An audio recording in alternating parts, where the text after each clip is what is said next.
Le taserearon a la esposa de Chuck Norris, y entonces él pronunció 5 palabras que paralizaron por completo al equipo SWAT. Pero para entender realmente lo que sucedió ese día en Oakwood Drive, necesitas conocer cómo comenzó todo. Con el chirrido de neumáticos que no pertenecían a ese vecindario tranquilo. Chuck Norris se limpiaba la grasa de las manos cuando el primer SUV negro derrapó para bloquear su entrada. Acababa de terminar de cambiar el filtro de aceite del Buick de la señora Henderson, un trabajo de rutina en una tarde de martes como cualquier otra. El sonido metálico de su llave inglesa todavía resonaba en el aire tibio cuando otro vehículo cortó el ángulo detrás del primero. Luego 2 más. Las puertas se abrieron de golpe. Botas golpearon el pavimento. Gritos llenaron el aire. ¡Policía! ¡Al suelo ahora! Chuck salió de debajo del auto lentamente. Entrecerró los ojos contra el resplandor del sol de la tarde. Una llave de tubo colgaba suelta en su agarre, aún tibia después de media hora de trabajo. Un hombre con equipo táctico completo apuntó un rifle de asalto al pecho de Chuck. «Suéltalo, de rodillas, manos en la cabeza». Chuck no discutió. Dejó caer la herramienta al pavimento con un clic sordo. El aire a su alrededor se espesó con adrenalina y confusión. Media docena de hombres con armadura corporal negra mate inundaron su jardín delantero, escudos levantados, rostros ocultos detrás de visores. Puntos láser salpicaron el revestimiento de su casa.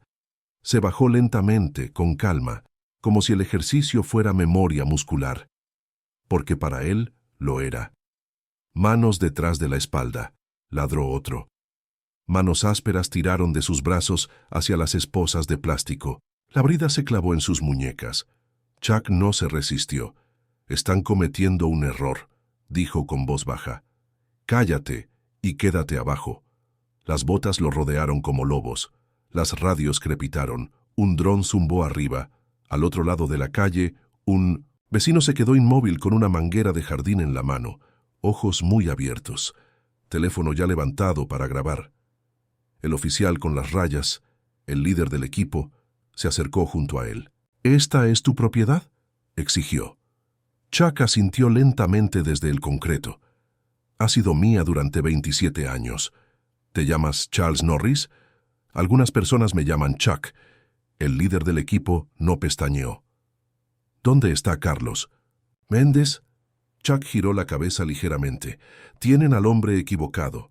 Un cañón de rifle se clavó contra su omóplato. «Esta es la dirección 488 de Oakwood Drive», espetó el oficial.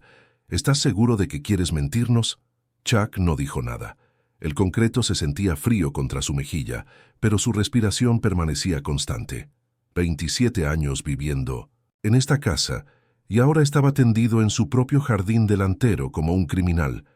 Las esposas de plástico cortaban la circulación en sus muñecas, pero había soportado cosas peores.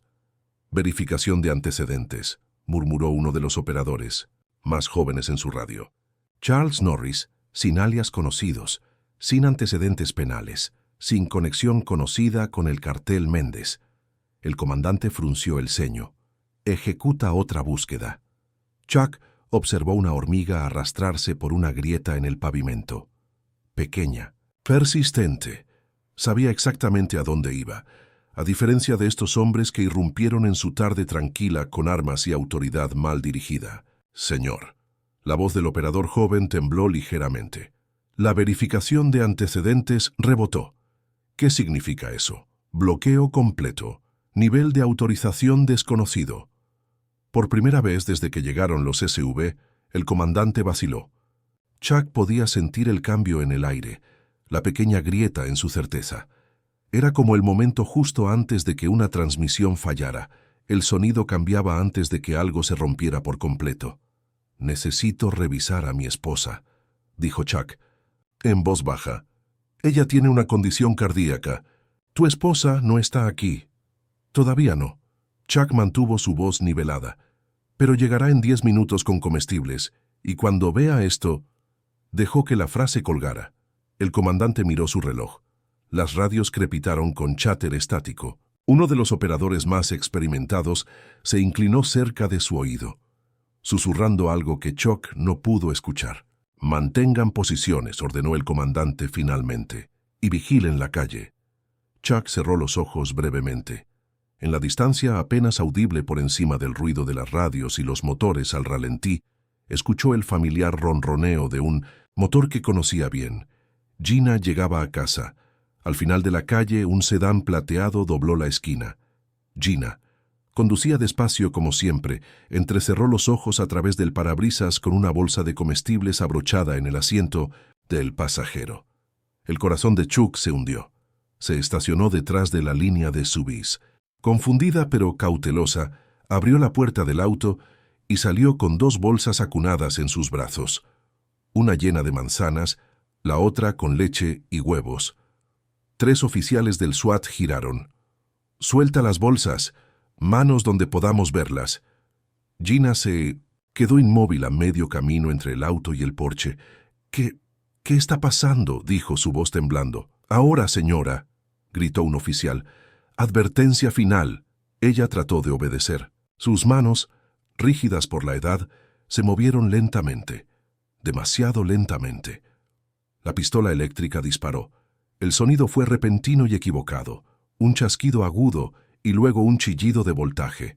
El cuerpo de Gina se sacudió hacia atrás. Los comestibles volaron. Las manzanas se esparcieron como canicas. La leche explotó abierta. Ella golpeó el pavimento con un ruido sordo y nauseabundo.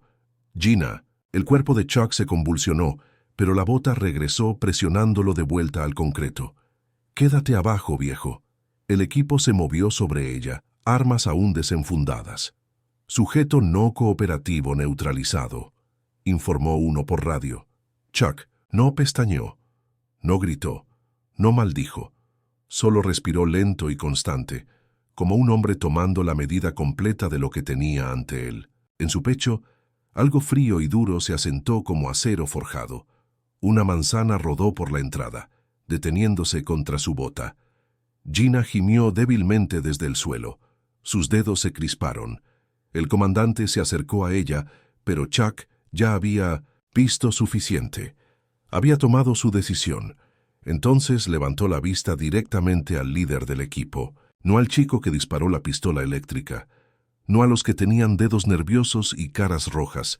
Fijó sus ojos en el hombre a cargo, y con hielo en su voz habló 5 palabras que cambiarían todo. «Llama al general Roar. Ahora». El aire cambió. El líder del equipo se quedó inmóvil, solo por un segundo. Uno de los oficiales más jóvenes se burló. «¿Se supone que eso nos asuste?» Chuck no se movió, no pestañeó. «He terminado de hablar. O lo llamas, o te haces dueño de este error». El Mi-100 comandante vaciló. Detrás de ellos Gina gimió débilmente desde el suelo. Sus dedos se contrajeron. Una manzana rodó por la entrada, deteniéndose contra la bota de Chuck. El silencio se colgó entre ellos. Las radios aún crepitaban, pero nadie habló. Entonces, Chuck añadió una línea más silencioso esta vez, casi un susurro, pero pesado como una trampa de acero cerrándose. «Esta ya no es tu operación». Y por primera vez desde que llegaron los SUVs, nadie se movió.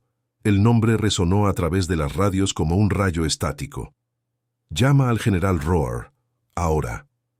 Chuck Norris yacía inmóvil en el concreto, sus brazos atados detrás de su espalda, una bota aún presionada entre sus omóplatos.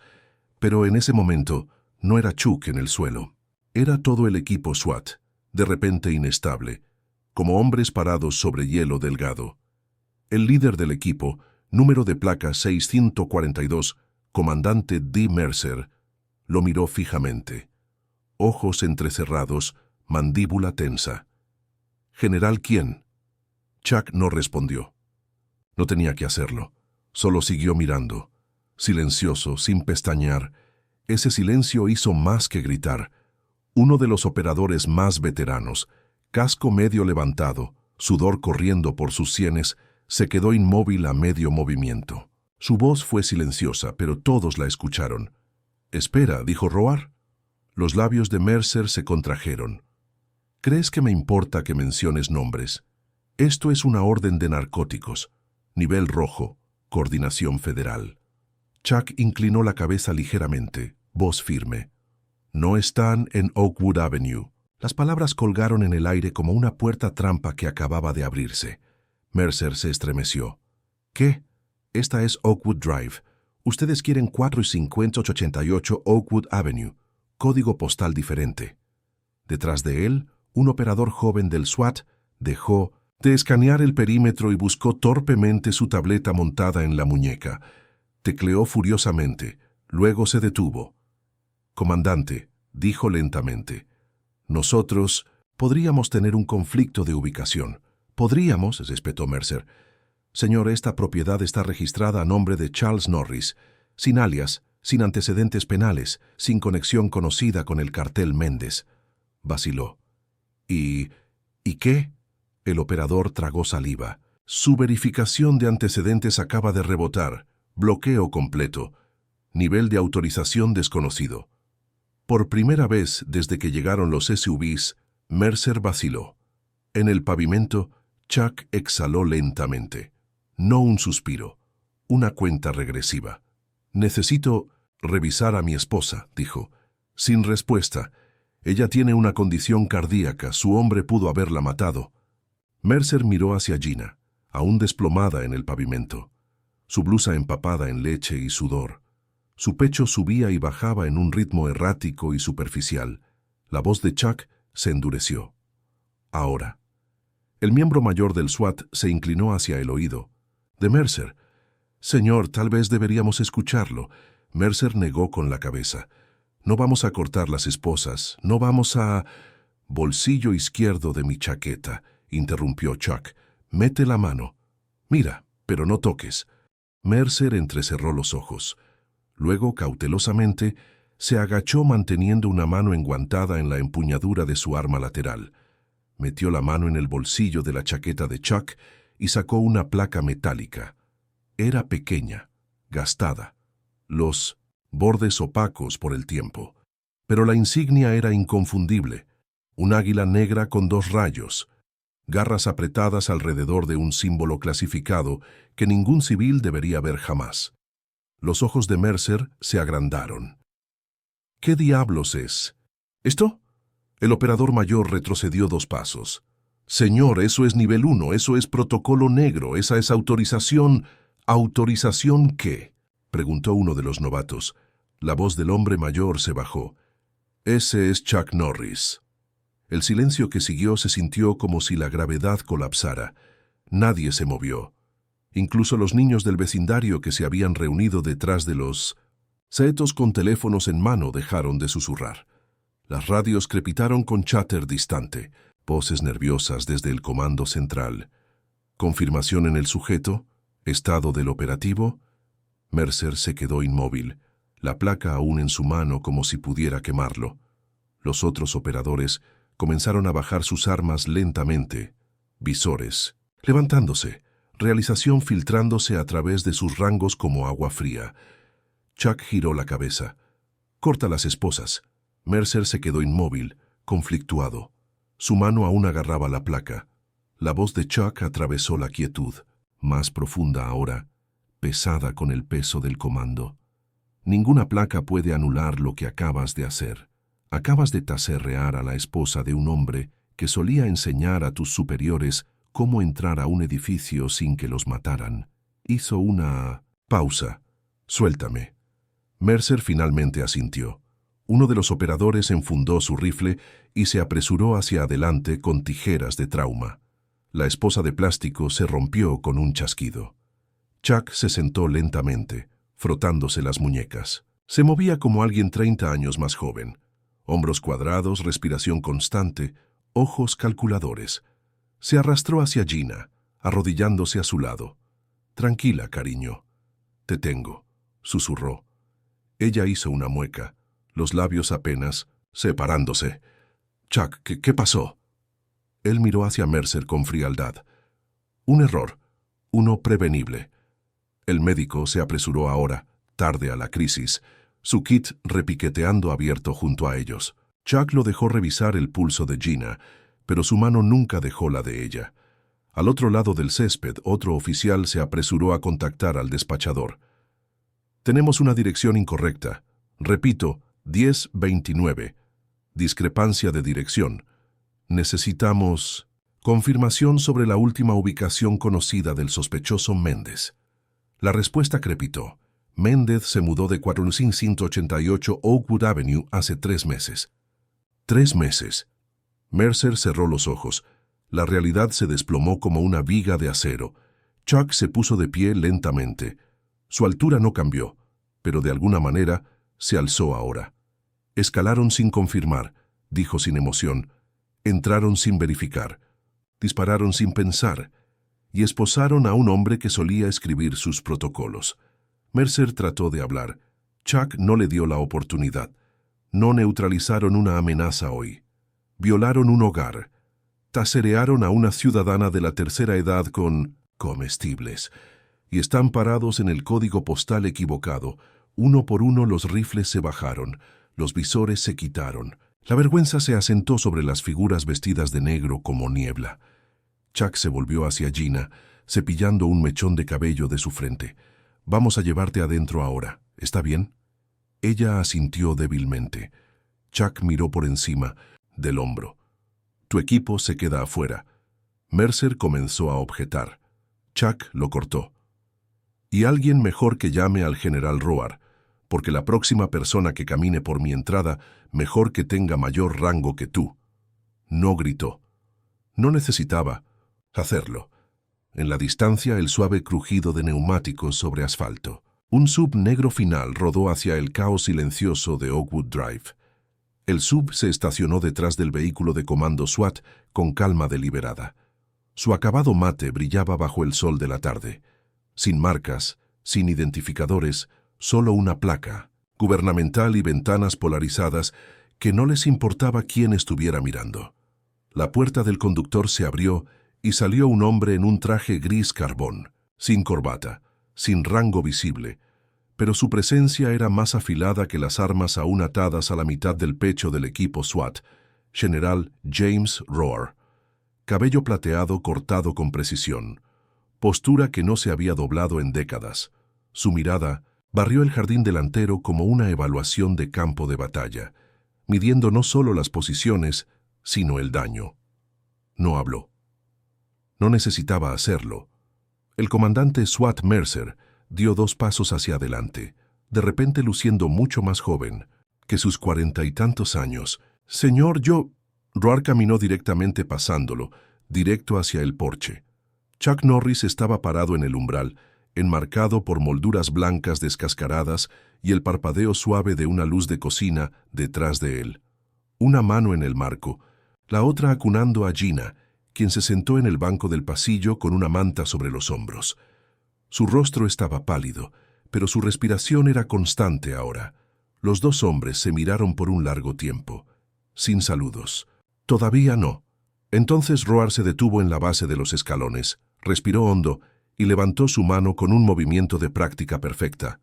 Un saludo militar nítido. No por formalidad, por algo más antiguo. Chuck no respondió inmediatamente.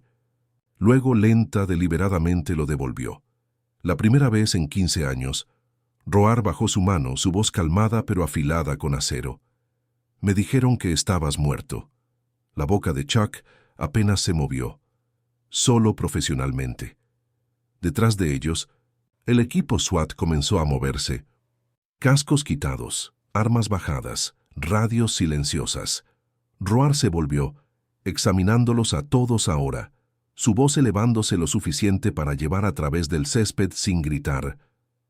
«Este hombre», dijo señalando hacia Chuck, «escribió los protocolos que acabas de violar, las reglas que fueron entrenados para seguir, los estándares que fallaron en mantener».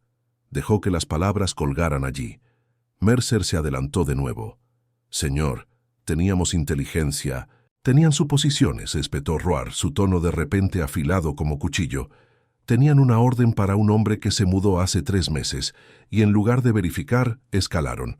Desplegaron fuerza contra civiles sin confirmación. Taserearon a una mujer que cargaba leche y manzanas». Uno de los operadores se estremeció. Chuck no pestañeó.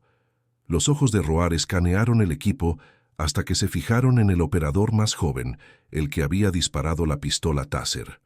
«Tú», dijo sin emoción. «Nombre: Oficial Jacob Heller, señor. Tu chaleco, tu arma, tu placa». El chico se quedó inmóvil. «¿Ahora?» «Ahora». Los dedos de Heller temblaron mientras se quitaba cada artículo, colocándolos en el capó del vehículo más cercano. El tintineo metálico de su placa resonó como un veredicto. «Estás relevado. Reporta a tu capitán». La reasignación administrativa comienza inmediatamente. Heller se alejó sin protestar. Rostro pálido, ojos fijos en el suelo. El resto del equipo se quedó como estatuas, inseguros de si respirar. Roar se volvió de vuelta a Chuck. Su tono se suavizó. «Vine por la llamada, pero también vine porque te debo más de una». Metió la mano en el bolsillo interior de su chaqueta y sacó un sobre sellado, grueso, con relieve gubernamental. «Esto contiene 2 cosas», explicó. «Una disculpa formal del Comando Central y la restitución de tus autorizaciones. Efectivo. Inmediatamente. Nivel 1, sin preguntas». Chuck tomó el sobre en la mano, pero no lo abrió. Lo miró por un momento, luego se lo devolvió. «Ya no me interesan las autorizaciones, James». Roar no se inmutó. «Necesitamos gente como tú ahora, más que nunca». La voz de Chuck fue silenciosa, pero cada palabra aterrizó con precisión. «No, lo que necesitan son menos hombres que entren en pánico con placas y más hombres que hagan una pausa antes de apretar gatillos». Se hizo a un lado ligeramente para que Roar pudiera mirar dentro de la casa. Gina levantó la cabeza y asintió cortésmente, ojos cansados pero claros. La mandíbula de Roar se tensó. «Lamento lo que le hicieron». Chuck asintió. «Tú no eres quien tiene que decirlo». Roar colocó el sobre en la barandilla del porche, ordenadamente, como colocando una bandera doblada. «La oferta permanece», dijo en voz baja. «Lo sé», respondió. Chuck se quedaron en silencio por un momento más. Luego Roar se volvió y caminó de vuelta a través del césped. Al pasar a Mercer, no rompió el paso. «Espera una auditoría interna y reza que no sea yo quien la lidere». Mercer no respondió. Cuando el sub de Roar se alejó, el vecindario había comenzado a sentirse diferente. Una quietud persistía, no por miedo sino por revelación. El mito del hombre silencioso detrás del garaje ya no era solo un mito. Chuck se volvió de vuelta adentro. Cerró la puerta suavemente. Gina lo miró, voz suave. «¿Se acabó?» Chuck se sentó a su lado. «Nunca realmente se acaba». Ella sonrió débilmente, recostando su cabeza en su hombro. «Entonces, me alegra tenerte». Él besó su frente. Afuera, el equipo táctico comenzó silenciosamente a recoger su equipo. Se movían más, lento ahora, más pesados, y nadie se atrevía a pisar el césped de los Norris sin pensarlo 2 veces. 3 horas después, la casa estaba silenciosa de nuevo. Los SUVs se habían ido, dejando atrás solo marcas de neumáticos, comestibles destrozados y un parche magullado de memoria que nunca se desvanecería completamente. En la oficina del jefe de policía del condado de Tanner, el teléfono había estado sonando sin parar. Reporteros, políticos, ciudadanos preocupados. Cada llamada requería la misma explicación cuidadosamente redactada sobre fallas procedimentales y protocolos de entrenamiento mejorados. El comandante Mercer se sentó frente al escritorio del jefe, su uniforme aún manchado con el polvo del pavimento de Oakwood Drive. Su placa descansaba en la superficie de madera entre ellos. 23 años en la fuerza, murmuró el jefe. Y historial impecable hasta hoy. Mercer asintió. Entiendo las consecuencias, señor. ¿Las entiendes? El jefe se inclinó hacia adelante. Tasereaste a la esposa de un veterano condecorado en su propia entrada. Esposaste a un hombre que podría haber terminado tu carrera con una llamada telefónica, y todo porque no verificaste una dirección.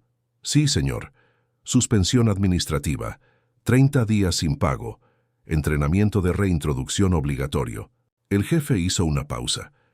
Y personalmente vas a disculparte con los Norris, en persona, no por el departamento, por ti. La radio del escritorio crepitó suavemente. Mercer la miró, luego de vuelta al jefe. Una cosa más, añadió el jefe.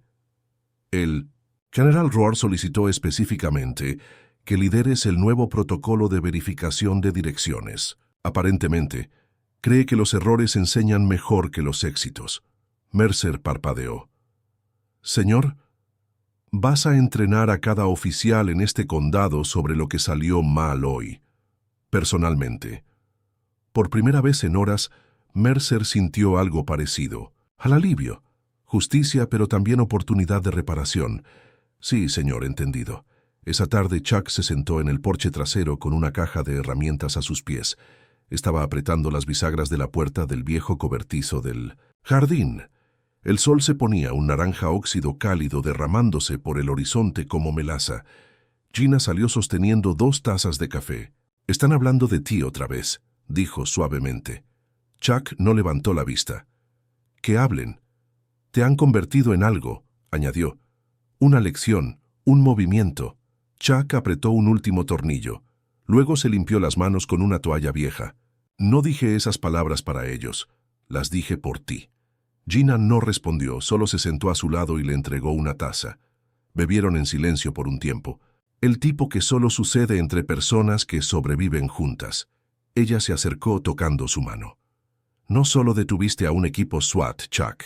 Le recordaste a la gente cómo se ve la fuerza». Él asintió ligeramente. «Silencioso no significa débil». «No», dijo ella. «Significa enraizado». El sobre sellado aún descansaba en la barandilla del porche donde Roar lo había dejado. Grueso, oficial, lleno de promesas de poder restaurado y autorización sin límites. Chuck lo había mirado varias veces durante el día, pero nunca lo había tocado. «¿Ni siquiera vas a leerlo?», preguntó Gina. Chuck miró hacia abajo. «No necesito hacerlo. Es tu vida, tu trabajo. Te están pidiendo que regreses». Él negó, con la cabeza. «No, me están pidiendo un arma». Ella lo miró realmente. Las líneas en su rostro, la quemadura silenciosa en su pecho. «Siempre fuiste más que eso». Chuck se puso de pie, caminó hacia el sobre y lo levantó. Lo volteó en su mano sintiendo el peso de lo que significaba. Comando, autorización, acceso completo, poder. Pero él no quería acceso, quería paz. Solía creer que arreglar el mundo significaba pelear sus guerras, dijo. Ahora creo que significa enseñarle a un chico de 16 años cómo reconstruir un carburador sin rendirse. Gina sonrió débilmente. «Sigues haciendo más bien que la mitad de la gente en Washington». Chuck se rió. «Esa no es una barra muy alta». Colocó el sobre suavemente en el mostrador de la cocina. No en la basura, no en un cajón, solo a un lado. Más tarde se lo daría al cartero, o tal vez a la hoguera del patio trasero. Regresó a la ventana de la sala y apartó la cortina. El sol apenas comenzaba a ponerse, rayos de naranja sangrando a través de las nubes. «No quiero ser un símbolo», dijo Chuck. «No lo eres», dijo Gina. «Eres un recordatorio». «¿Un recordatorio de qué?» De que la quietud no significa debilidad, que el silencio no significa ciego, que la fuerza no siempre grita. Ella dejó que eso se asentara. Chuck exhaló. 3 días después, el video no estaba destinado a ser visto. Una cámara de teléfono temblorosa filmada desde detrás de un arbusto de rododendro al otro lado de la calle. La imagen borrosa, las voces crepitando. Pero el momento era innegable. Una mujer, Gina Norris, golpeó el concreto. Bolsas de papel explotando a su alrededor como confeti de una pesadilla. Leche formando charcos, manzanas rodando. Luego la voz, firme, calmada. «Llama al general Roar. Ahora». Eso fue todo.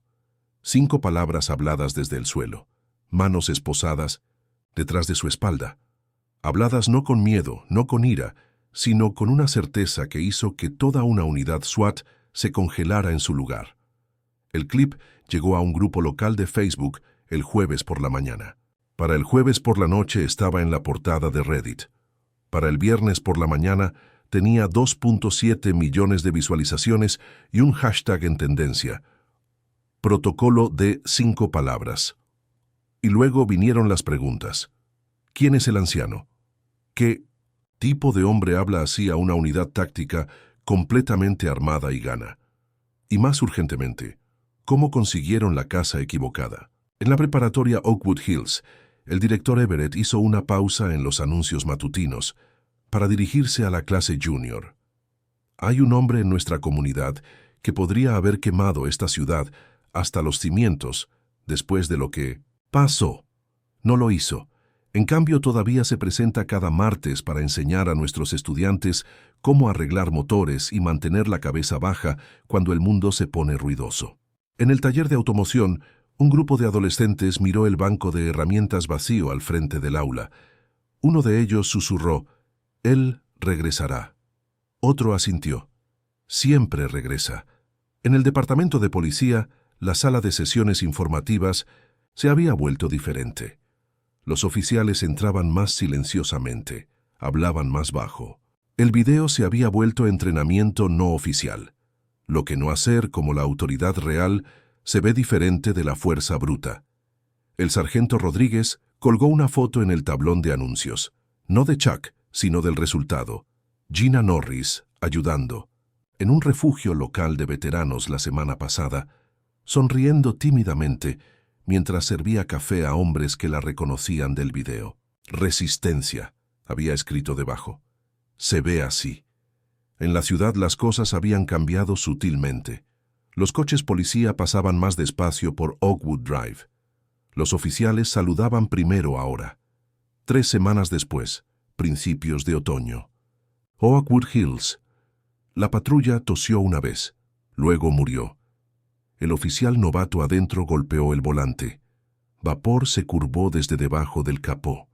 Su rostro se enrojeció de frustración, retorcida en incredulidad. «Por supuesto», murmuró. Al salir, alcanzó la radio sujeta a su chaleco, pero se detuvo. Miró hacia arriba. La casa al final de la calle, la que tenía el porche amplio, la leña apilada y el letrero oxidado del garaje que decía, «Sin reparaciones, solo respeto». Ni siquiera necesitaba reportarlo. La puerta del garaje ya se estaba deslizando abierta. Chuck. Norris salió con una llave de tubo en una mano y una taza de café negro en la otra. «Escuché una tos», dijo. «Imaginé que no eras tú». El joven oficial se rió nerviosamente. «Motor frito. Patrulla va a matarme si lo reporto». Chuck echó un vistazo a la patrulla. «El alternador está suelto. Tienes tal vez 8 minutos de batería antes de estar a pie». El chico parpadeó. «¿En serio?» Chuck no respondió. Solo caminó y abrió el capó. Vapor silbó como una cortina de teatro. Chuck se inclinó. Sus movimientos calmados y seguros. Golpeó la carcasa, giró un perno, revisó la tensión de la correa y murmuró algo por lo bajo sobre mecánicos novatos en suministros centrales. El oficial se paró a su lado torpemente, luego soltó. «Señor, ¿puedo preguntar algo?» Chuck no levantó la vista. «Depende de la pregunta». El chico vaciló. «¿Por qué no contraatacó ese día?» Chuck hizo una pausa por medio segundo. Luego siguió trabajando. La pregunta ya no lo sorprendía, pero nunca se volvía más fácil de responder. «Tenía el entrenamiento», continuó el oficial. «Tenía el derecho, quiero decir, si fuera yo y hubieran hecho eso a mi esposa». Chuck apretó el perno con un giro agudo. «Clic. Tú no eres yo», dijo. El chico se sonrojó. «Lo sé. Solo... la gente habla de ese día como si fuera leyenda». Chuck se limpió las manos y finalmente miró al joven a los ojos. «¿Quieres la verdad?» El oficial se enderezó. «Sí, señor». Chuck se recostó en el marco de la patrulla. «No contraataqué porque 5 palabras fueron más fuertes que el miedo, porque a veces la posición más fuerte no es aquella donde estás parado sobre alguien, más. Es aquella donde sigues de pie cuando todo lo demás te dice que caigas». El chico no dijo nada. Chuck tomó un sorbo lento de su taza. «Me esposaron en mi propia entrada, pero no estaba enojado». Puso la taza suavemente en el capó. Estaba decepcionado, porque construí parte de ese sistema. Entrené a hombres como ellos para ser mejores. Y se olvidaron. La patrulla hizo clic detrás de ellos, las luces del tablero parpadeando de vuelta a la vida.